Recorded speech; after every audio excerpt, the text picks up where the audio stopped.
నమస్కారం, ఘంటారావానికి స్వాగతం. ముందుగా ప్రధానాంశాలు. ధర్మేంద్ర ప్రధాన్ రాజీనామాపై వెనక్కి తగ్గబోమన్న సీజేపీ. రేపటి చర్చల అనంతరం తుది నిర్ణయం ఉంటుందన్న జేపీ నడ్డా.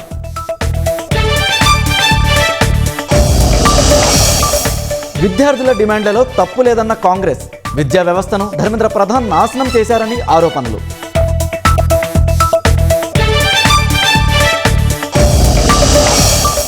విద్యార్థుల ముసుగులో అరాచక శక్తులు చేరాయన్న బండి సంజయ్. నీట్ లీకేజీపై కావాలనే రాజకీయాలు చేస్తున్నారని ధ్వజం.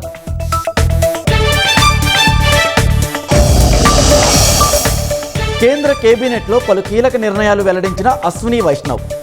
1264 కోట్లతో బళ్ళారి గుంతకల్లు మధ్య మరో 2 రైల్వే లైన్లు. అర్బన్ ఇందిరమ్మ ఇల్లు జనవాసాల్లోనే ఉండాలన్న సీఎం. ఓఆర్ఆర్ లోపల ఖాళీగా ఉన్న ప్రభుత్వ స్థలాలు గుర్తించాలని ఆదేశం.